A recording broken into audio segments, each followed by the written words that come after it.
예, 함께 따라합니다. 감추어진 생명, 나타날 생명. 한 주간 우리가 고난 주간을 온 교회가 함께 매일 저녁 나오셔서 예배 드리면서 십자가의 길을 묵상을 했습니다.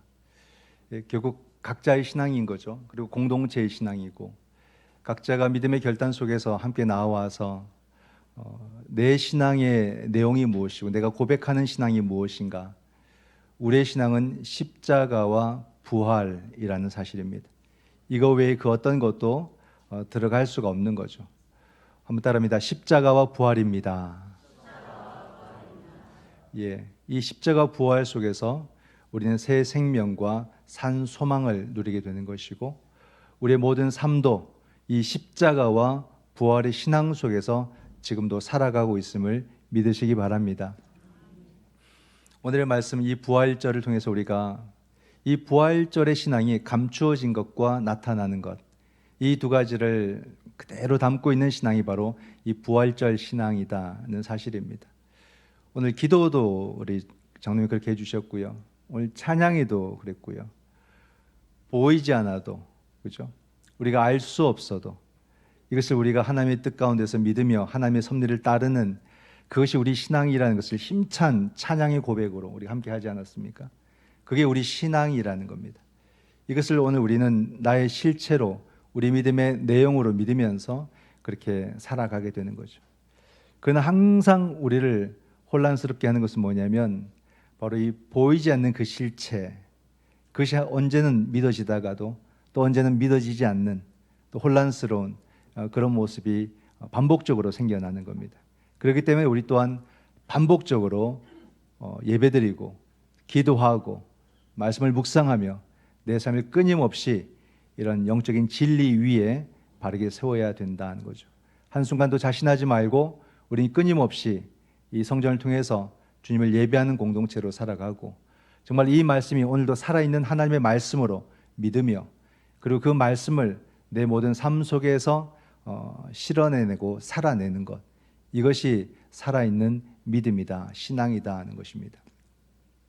그래서 오늘 우리는 다시 알 수 없는 보이지 않는 이 믿음의 세계를 좀 더 묵상하면서 정말로 우리의 삶이 얼마나 이 귀한 하나님의 은총 가운데 있는가를 함께 이 부활절을 통해서 묵상하고자 합니다. 성경은 여러분 많은 하나님의 놀라운 이야기들과 역사들을 담고 있지만 이 성경은 역사서가 아닙니다. 이것을 정확하게 알아야 되죠. 많은 사람들이 예수님을 제대로 믿으려고 이렇게 욕심도 내고 용기도 내고 도전도 하지만 이 성경을 역사적인 관점에서만 계속 해석하는 또 그런 경우도 있습니다. 역사의 어떤 그런 바탕을 두고도 있지만은 분명하게 알아야 되는 것은 성경은 신앙의 언어, 믿음의 언어로 기록되었다는 사실을 믿으시기 바랍니다. 그렇기 때문에 이것을 단순히 역사적 사건과 그런 내용과 어떤 그런 시간으로서만 보려고 한다면은 우리는 성경을 바르게 이해할 수 없고 이 모든 것을 성령의 언어, 믿음의 언어로 볼 때만 우리는 이 이야기를 온전히 고백하게 됨을 믿으시기 바랍니다. 그래서 구약에도 보면은 우리가 쉽게 알 수 없는 이야기들이 있지만 그래도 이 구약의 말씀들을 읽어가는 데는 큰 문제가 없고요. 신약도 보게 되면은 이 신약의 말씀들, 복음서를 지나면은 이제 이 복음서의 내용들이 해석되는 서신서들이 막 나타나기 시작하면은 그때부터는 좀 혼란해집니다. 그러면서 이 복음서나 이 서신서를 보면은 구약보다도 좀 더 신비한 언어, 믿음의 언어로 기록되었다는 것을 우리는 만나게 되고 또 이 순간에 우리가 이해가 되다가도 이해가 되지 않는 그런 혼란한 시간들도 성경 속에서 우리는 느끼게 됩니다. 그러나 포기하지 말고 우리가 성경을 끊임없이 묵상해 간다면 이 믿음의 언어들이 어느 순간 보여지고 해석되는 순간들이 찾아와요. 이런 귀한 은혜를 우리가 꼭 누릴 수 있어야 되고 항상 말씀을 가까이 해야 한다는 겁니다. 우리 가운데 믿음의 언어를 가장 많이 보여주는 사람 중에 한 사람이 바로 바울 사도입니다. 오늘 본문은 1절부터 4절까지 굉장히 짧은 내용을 담고 있지만 알듯하면서도 잘 모르는, 믿어지면서도 정확하게 설명하기 어려운 그런 구절들로 나와 있습니다. 3절 말씀을 보면 이는 너희가 죽었고 너희 생명이 그리스도와 함께 하나님 안에 감추어졌음이라. 이 짧은 구절인데 우리는 이 말씀을 깊이 묵상해 보아야 알 수 있는, 그러므로 성령께서 우리를 도와주셔야 이 말씀을 이해할 수 있는 그런 말씀입니다. 다시 읽어보면 이는 너희가 죽었고 너희 생명이 그리스도와 함께 하나님 안에 감추어졌다. 너희가 죽었다라고 말합니다. 동의하십니까? 너희가 죽었다는 것은 무슨 뜻일까요? 지난주에 교회는 성례전을 행했습니다. 어떤 성례전입니까? 세례식이죠. 우리에게는 세례와 성찬, 이 세크라멘트라고 하는 성례전을 갖고 있습니다. 두 가지를 우리는 지킵니다. 가톨릭은 7성례를 하고 있죠. 우리는 개혁교회로서 이 성례, 성경이 말하고 있는 주님이 우리에게 가르쳐 주신 성례만을 우리는 지킨다라고 하면서 이 세례와 성찬을 반드시 지킵니다. 세례는 단 한 번으로 지키고 성찬은 한 평생을 통해서 우리의 이 성화의 과정 속에서 지켜나가는 것입니다. 너희가 죽었고라는 이 말씀은요, 여러분 세례를 말합니다. 우리가 다 받았잖아요, 세례. 제가 세례 문답할 때 보면은 되게 제가 이 열정을 내는 것을 느낍니다. 그래서 가급적이면 세례 문답은 한 번으로 하자고 제가 우리 부목사님들께 매번 얘기합니다.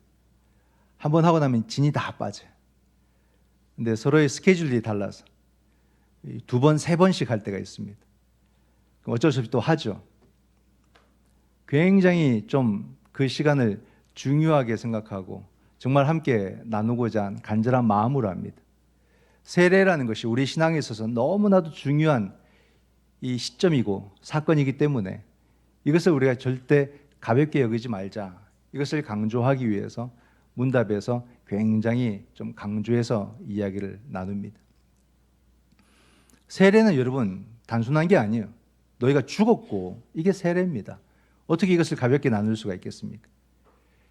즉 예수 그리스도를 기점으로 과거에 나는 죽고 그리스도로 말미암아 이제 내가 새롭게 살았다. 이게 세례 사건입니다. 그리스도와 함께 죽고 그리스도와 함께 살아나는 것이 세례다 하는 겁니다. 물론 우리가 여러분 실제 죽는 게 아니잖아요. 내 몸이 갑자기 죽는 건 아니지 않습니까? 그냥 한번 생각해 보세요. 내가 이제부터 예수 그리스도를 알고 예수 그리스도를 믿고 예수 그리스도를 따르는 삶을 살게 되었다면 나의 과거는 죽은 것과 마찬가지입니다. 이건 완전히 다른 거예요. 나는 별반 다를 것이 아닌 것처럼 느껴질 수 있겠지만 그것은 완전히 다른 것입니다. 아무나 여러분 예수님을 믿고 예수님을 알고 예수님을 따를 수 있을 것 같습니까? 절대 그럴 수 없습니다.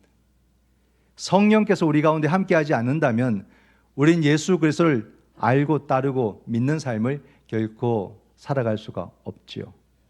그러므로 이것은 나의 과거는 죽었다라고 충분히 말할 수가 있습니다.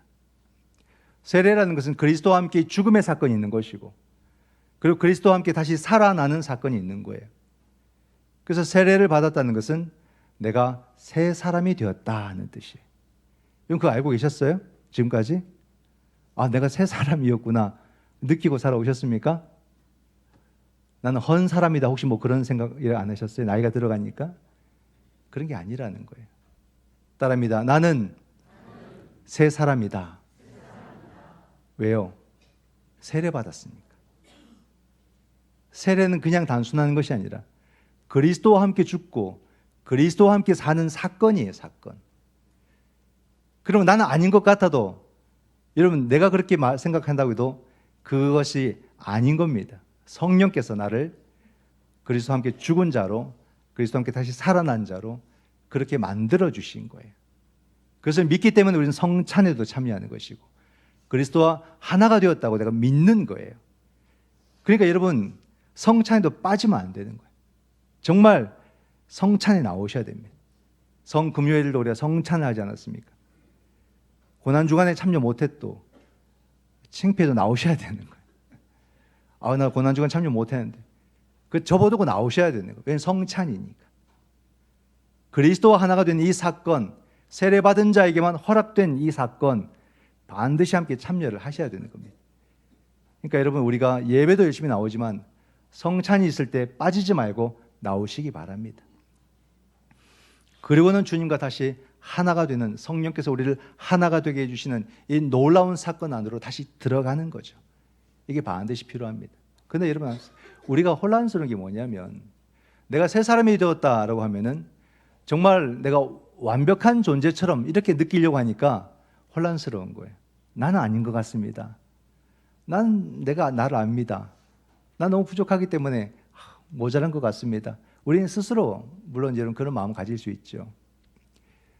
여러분, 우리가 세례받아서 새 사람이 되었다 해도 얼마나 우리가 허술한지 느끼지 않습니까? 우리가 막 좀 정돈되고 갖춰진 모습처럼 보이지만 내가 알아요. 내가 얼마나 허술한 존재인지. 실수도 많죠. 잘못도 많이 저지르죠. 생각도 별로 안 좋죠. 뭐 계획도 그렇게 선하지 않죠. 늘 그런 모습이 그대로 그러니까 처음 보이니까 정말로 내가 세례를 받고 새 사람이 된 것이 맞는가 스스로 의구심이 생깁니다. 여러분, 세례 받아도 우리의 연약함 때문에 우리의 삶은 오작동의 연속이다. 저는 그렇게 표현해 보고 싶어요. 그래야 좀 위로받지 않겠습니까? 완전한 사람만 이렇게 교회 다니는 게 아니라 정말 어찌 보면 실수가 더 많은, 부족함이 더 많은 사람들이 교회를 다니는 것이 아닌가 싶어요. 여러분, 전쟁, 이 전쟁도 다시 보십시오. 매주 제가 전쟁을 언급을 하고 있는데 이 전쟁이요, 그리스도인들에게서 시작하고 그리스도인들에 의해서 반대하고 있는, 저는 그 모습으로 이렇게 양상이 보여요. 지난 주간에도 그 전쟁을 일으키는 그 나라의 국방부 장관이 뭐라고 발표를 했냐면요, 기도문을 발표했어요. 우리가 쏜 이 총알이 적들에게 정확하게 명중되도록 도와주십시오. 그렇게 얘기했어요. 이거 뉴스에 나왔어요, TV에. 제가 만든 말이 아니죠. 그러니까 교황이 뭐라고 발표했습니까? 하나님은 전쟁을 일으킨 자들의 기도를 듣지 아니하신다, 이렇게 발표했어요. 여러분, 같은 신앙 안에서 전혀 다른 해석이 나오고 있잖아요. 이게 우리 신앙이 아직까지 정돈되지 않은, 우리 삶이 정돈되지 않은 그냥 오작동, 잘못 작동되고 있는 그런 우리들의 신앙의 모습이다, 인 겁니다. 그럼에도 불구하고 여러분, 우리가 새 사람이 되었다는 이 사실 자체가 부정될 수 있는가? 이것이 무효화될 수 있는가? 이건 내 힘으로 만들어내는 것이 아니기 때문에 여러분, 정말 우리가 치명적인 이런 잘못을 저지르고 살지만 우리는 그리스도 앞에 다시 무릎을 꿇으며 우리를 회개하며 정말 우리가 새 사람다운 모습으로 가고자 다시 몸부림치는 그런 진리에 대한 열정은 있어야 되는 거죠. 오늘 이 부활의 사건이 우리에게 말씀해 주는 것은 우리가 그리스도와 함께 다시 산 자들이 되었다는 것을 말해주는 사건 아니겠습니까? 여러분, 신앙은요, 모든 것이 정말 어찌 보면은 신비합니다. 신비합니다. 예수 그리스도와 다시 산다는 것이 무슨 뜻이겠습니까? 삶의 방향이 달라진다는 뜻이에요. 우리가 비록 부족하지만 아직은 내 신앙이 잘못 표현되고 잘못 나타나고 있지만 그럼에도 불구하고 우리의 신앙의 방향 설정은 바르게 하고 가야 된다는 겁니다. 우리의 신앙의 올바른 방향이 무엇이냐? 바울이 말하고 있죠. 2절에 보면은 땅의 것을 생각하지 않고 위의 것을 생각하는 신앙의 방향, 삶의 방향을 말합니다. 이 말씀도 우리에겐 신비합니다. 우리 신앙이 신비한데요, 이 말씀들의 그 신비를 우리가 알아가면 단순한 신비라는 것이 비현실적인 것이 아니라 지극히 현실적인 것이라는 것을 우리는 만나게 됩니다. 그럼 여러분, 여기서 바울이 말하고 있는 위를 향한 방향이라는 걸 뭘 말합니까? 저 높은 저 우주 공간을 말합니까? 아니면 하늘은 저 하늘 어디 위에 계신다는 뜻입니까? 성경이 위라고 표현한 의미는 무엇일까라는 거예요. 바로 하나님을 말하는 것이고 하나님의 섭리를 말하는 것이고 하나님의 능력, 하나님의 역사를 말하는 거예요. 이것을 우리의 언어로 표현하기가 힘들기 때문에 이것을 성경적인 언어로, 믿음의 언어로, 하늘이라고 표현하기도 하고 위라고 표현하기도 하고 3절에 보면 감추어졌다 이런 모습으로 표현한다는 겁니다. 이게 신앙의 언어예요. 신앙은 신비한 거예요. 신앙은 보이지 않는 거예요. 신앙은 감추어진 믿음의 언어로 다 구성이 되어 있습니다. 그러니까 우리가 깨어있지 않으면 이 언어를 제대로 이해하기 어려운 거죠. 하나님에 대해서 우리가 하나님을 느끼지만 하나님을 볼 수가 없는 거예요. 하나님의 모든 섭리를 내가 느끼지만 그 하나님을 볼 수가 없는 겁니다. 하나님의 능력을 체험하지만 그 하나님을 볼 수가 없는 거예요. 그러므로 어떻게 표현할까?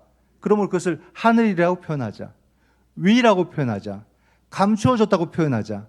그렇게 믿음의 언어들을 성경이 기록하고 있다는 말입니다. 그러니까 이것을 우리가 숫자로 분석하고 역사로 분석해서 알 수 있는 언어들은 아니라는 거죠.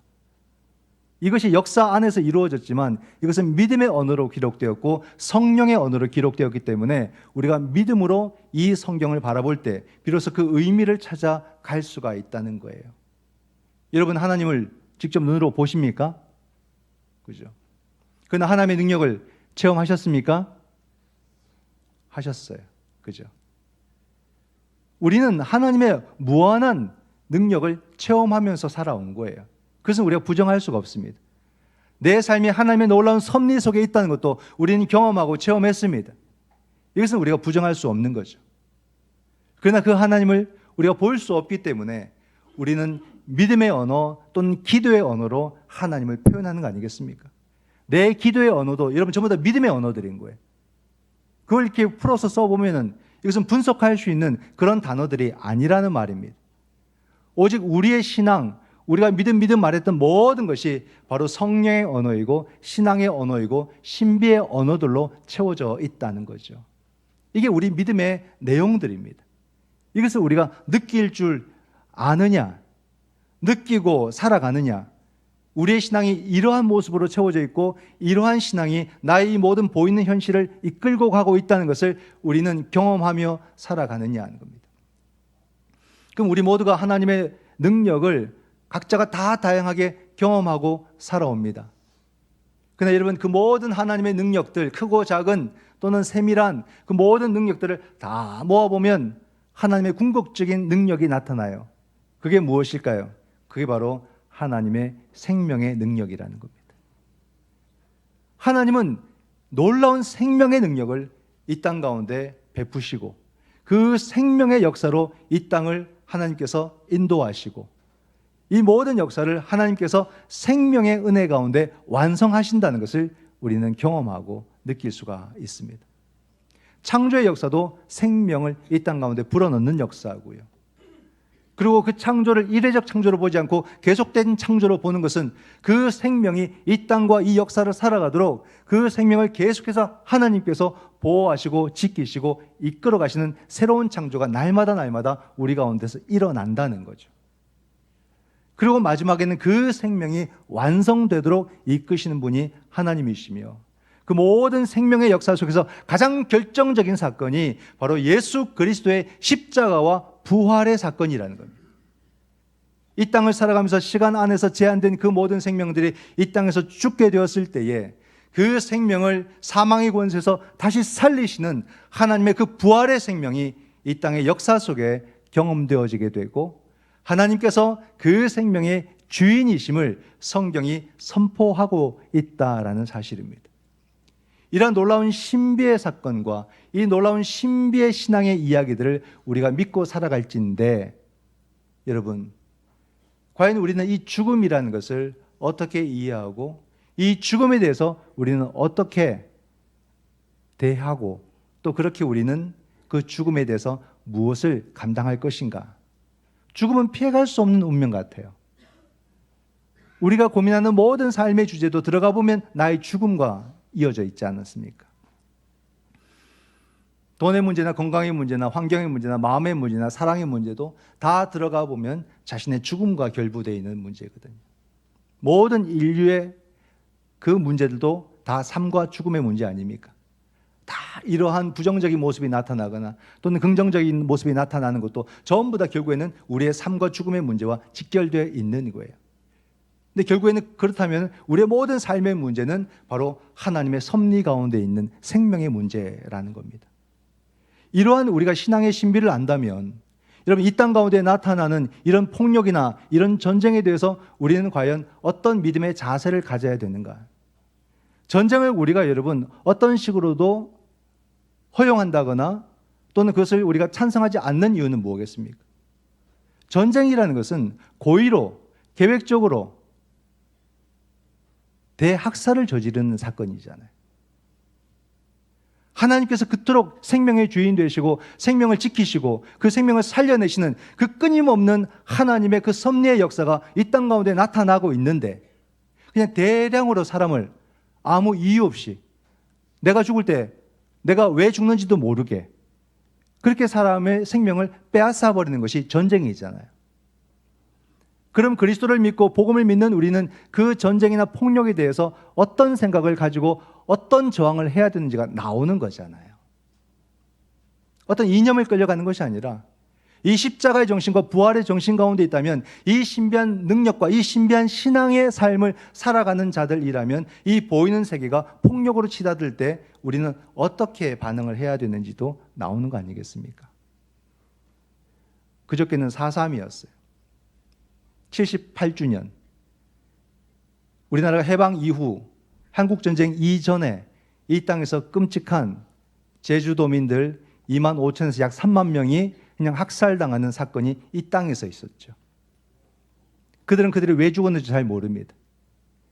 2살, 3살 아이들도 그냥 그대로 죽게 되고 임신한 산모도 그냥 잔인하게 죽게 되고 가족을 한 자리에 모아놓고 죽이고 이런 일들이 여러분 우리 안에서 있었던 거예요. 우리 안에서. 이런 학살이나 이런 전쟁들에 대해서 과연 우리가 이 놀라운 이 신비한 믿음 가운데 살아가는 그리스도인들이라면 과연 우리는 이러한 것들을 어떻게 바라보고 또 어떻게 대하고 앞으로 우리가 어떻게 살아가야 될 것인가도 이미 방향이 나오지 않습니까? 위의 것을 향해서 살아가는 그 삶의 방향이 무엇인지 그 삶의 내용도 나오지 않습니까? 신앙은 신비하다고 말하지만 삶은 얼마나 선명해지는지를 느끼지 않습니까? 신비하다고 해서 우리는 여러분 마음대로 살 수 있는 그런 신앙으로 부름받은 사람들이 아니라는 말이죠. 너무나도 선명하다는 거예요. 여러분 우리가 고난주간을 보냈고요. 오늘 부활주를 보냈는데 예수 그리스도의 십자가 전과 그 후도 신비로만 다 채워져 있어요. 알 수 없는 이야기들로 다 채워져 있습니다. 우린 주님의 십자가의 길을 묵상했죠. 여러분 주님의 십자가의 길을 생각할 때 주님은 이 십자가를 지시려고 이 땅에 오셨다고 우리 믿지 않습니까? 성육신하셨고 그런 공생애를 사셨고 그럼 십자가를 향해서 좀 멋있게 영적인 모습으로 탁 나가셨으면 우리가 십자가를 막 자랑할 수 있었을까? 그렇지 않아서 우리가 막 십자가를 막 더 자랑스럽게 생각하거나 막 알리지 않는 것이 아닐까 할 정도로 여러분 십자가 앞에서 주님은 지극히 나약한 모습을 보이셨어요. 이 잔을 내게서 옮겨 주옵소서 이러셨거든요. 그 기도를 하셨어요. 이게 여러분 참 알 수 없는 신비예요. 신비. 이 십자가의 길이라는 게 그런 것 같아요. 심히 두렵고 슬프다 이렇게 주님께서 말씀하셨어요. 두려워하고 슬퍼하셨어요. 그 십자가를 두고. 또 겟세마네 동산에서 제자들이 뭐라 말씀하십니까? 내가 심히 고민하여 죽게 되었으니 너희는 여기서 머물러서 나와 함께 깨어 있으라. 그렇게 막 제자들에게 부탁까지 하십니다. 내가 심히 힘들거든? 깨어서 기도해줘. 기도해줘. 이렇게 주님께서 제자들에게 부탁하셨다는 거예요. 모를 일이에요. 어떻게 십자가로 나아가신 주님께서 이러한 약한 모습을 보여주실까? 심지어 십자가에 달리셔서는 뭐라고 해주십니까? 엘리 엘리 라마 사박다니 하나님 왜 나를 버리십니까? 라고 외치신 분이 주님이시라는 거예요. 여러분 이 십자가 길을 이해할 수 있겠습니까? 이게 신비 아니에요? 이게 신비 같아요. 우리 어른들은 보았을 영화인데 브레이브 하트라고 멜 깁슨이 나오는 잉글랜드와 스코틀랜드의 그 싸움 속에서 그런 영웅들의 이야기를 기록한 건데요. 죽을 때 뭐라고 외칩니까? 프리덤! 자유를 달라! 이렇게 외치죠. 그렇게 뭔가 영웅적인 죽음을 맞이하셨다면 우리는 막 십자가를 막 영웅의 죽음으로 알고 더 자랑할 수 있지 않았을까, 그런 아쉬움이 남을 정도로 지극히 연약한 한 모습을 주님께서 보여주셨다는 말입니다. 이것도 여러분 신비예요, 신비. 근데 여러분 십자가 이후도 어떤지 한번 보세요. 십자가 이후도 우리가 도무지 이성적으로는 알 수 없는 사건들이에요. 우리가 고난주간에 묵상했듯이 제자들은 보기 좋게 주님을 배반했어요. 첫 마디부터 배반했어요. 두 번, 세 번째가 아니라 첫 마디부터 배반했고 주님을 나중에 저주했고 그리고 맹세까지 하고 다 도망갔던 사람들이 제자들이에요. 그러나 이 사람들이 한 달, 두 달도 아니고 1년, 2년도 아니고 단 사흘 만에 그 다음부터 예수 그리스도를 살아있는 분이라고 고백하면서 막 모이기 시작하는 거예요. 그 도망갔던 사람들. 단 3일 이후부터 그분을 살아있는 분으로 만나기 시작하면 막 사람들이 이곳저곳에서 모이기 시작하더란 말입니다. 이걸 어떻게 우리가 이해해요? 서로 짜고 해도 이렇게 하기 어려울 겁니다. 근데 이런 일들이 막 일어난다는 말이에요. 이걸 어떻게 또 우리가 이해하고 받아들이냐 이 말이에요. 참 어렵습니다. 그 부활의 주님이 나타났을 때도 우리는 그 모습을 이성적으로 받아들이기 어려운 왜? 이렇게 문이 닫혀져 있는데 갑자기 주님이 등장하셨다는 말입니다. 주님이 부활하셨는데 십자가 이전의 모습으로 살아나신 것이 아니라는 것을 보여주잖아요. 완전히 새로운 존재로 나타나신 분이잖아요. 그리고는 또 그렇게 사라지십니다. 하나도 알 수 있는 게 없어요. 모든 게 다 신비의 이야기로만 채워지고 있습니다. 하나도 보태면 여러분 뭔지 아십니까? 놀랍게도요. 그 부활의 주님은 제자들에게만 보이셨다는 거예요. 이것도 여러분 참 이해하기 어려운 신비입니다. 신비. 우리가 고난주간에 묵상했듯이 예수님을 불의한 재판 가운데 이끌었던 그 대제사장 가야바나 아니면 사내들인 그 공회 가운데 주님이 딱 하고 부활의 주님이 등장했다면 그들을 얼마나 수치스럽게 얼마나 부끄럽게 만들었겠습니까? 모든 사람들 앞에서 주님의 그 정당함을, 주님의 그 죄 없음을 알릴 수 있는 그런 가장 좋은 기회 아니겠습니까? 대야를 갖고 오라 해서 손 씻으며 나는 무관하다 하면서 너희가 당하라 라고 외쳤던 그 빌라도 앞에 주님께서 부활의 주로 딱 등장하셨다면 그 빌라도의 코를 납작하게 만들어 주시지 않았을까? 너무 화끈하고 너무 시원하고 멋있잖아요. 근데 주님은 그렇게 안 나타나셨다는 거예요. 오직 부활의 주님은 성경 어디든지 뒤져보세요. 제자들에게만 나타났어요. 이게 놀랍지 않습니까? 이게 모를 일인 거예요. 모를 일인 거예요. 여러분 바울이 이 고백합니다.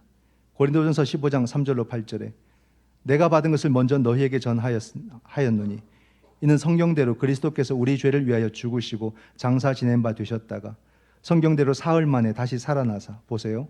게바에게 보이시고 후에 12제자에게와 그 후에 500여 형제에게 일시에 보이셨나니 그 중에 지금까지 대다수는 살아있고 어떤 사람은 잠들었으며 그 후에 야고보에게도 보이셨으며 그 후에 모든 사도에게와 맨 나중에 만삭되지 못하여 난 자 같은 내게도 보이셨느니라. 전부 다 제자들이. 전부 다 제자들이. 이게 신비하지 않습니까, 여러분? 이 어마어마한 사건이 일어났는데 그 사건을 제자들만 본다 이 말이에요.